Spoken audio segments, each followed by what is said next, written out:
All right, so for this next problem, number 12, we're going to factor.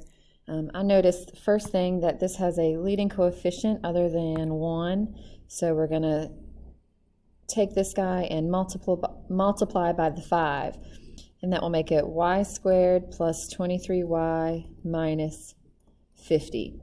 Okay, so now we're going to think about factors of negative 50 that could add up to positive 23.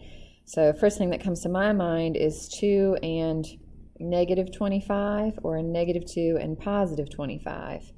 Okay, I know when I add these things together I'll get 23. I want to make sure I pick the pair that would add up to positive 23. All right, so then I'm just going to take my two factors and put them in y minus 2, y plus 25. Okay, we're not done. What we need to do is now go back and divide each of these numbers by that leading coefficient that we swung to the end. Okay, each of these fractions can reduce, so negative 2 over 10 I can reduce to 1/5. 25 over 10 I can reduce to 5 over 2. Since both of these still have these numbers in the denominators, we're going to take these guys and slide them back in front, and they're going to be the coefficients.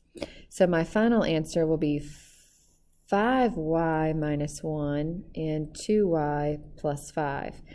It's always smart to check when we're factoring these tricky problems. So I'm going to do 5y minus 1 times 2y plus 5 and multiply this out. So there's 10y squared plus 25y minus 2y minus 5. So if I look at these middle two terms, I get plus 23y. So I know I'm good to go here. My leading coefficient is 10, and my constant at the end is negative 5. All right, for the next one, factor the following same directions. So again, I notice I have a leading coefficient other than 1, so I'm going to take this guy and multiply here. That will become x squared minus 9x plus 20. Now I'm looking at factors of positive 20 that add up to negative 9. So this tells me both my factors need to be negative in order for them to add up to negative 9 and multiply to get me that positive number. So now I'm just going to take my factors, x minus 4, x minus 5, and then I need to divide each of them by that leading coefficient. We move to the end. Now this first one will reduce completely, so that will be x minus 2, and I don't need to worry about swinging anything in front of the x. This second one will not, so we're just going to take that 2 and put it in front of the x. So our answer is x minus 2, 2x minus 5. Of course we can take that, multiply, that's 2x squared minus 5x minus 4x plus 10. And here in the middle, that's minus 9x total. So I know I'm right. All right, for the last one, we are going to factor by grouping.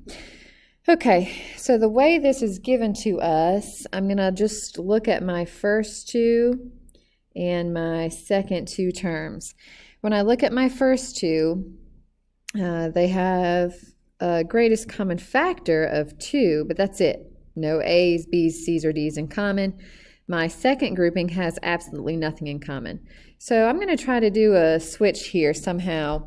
What I'm going to try to do is maybe flip around these two terms and see if that gives me anything that I can factor a little bit better. So when I do that, my problem will become 4AC plus BC minus 6BD minus 24AD. And now let's group together and see if we can factor any better.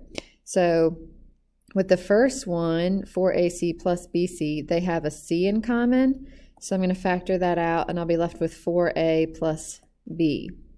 For my second two, I have a GCF of 6D.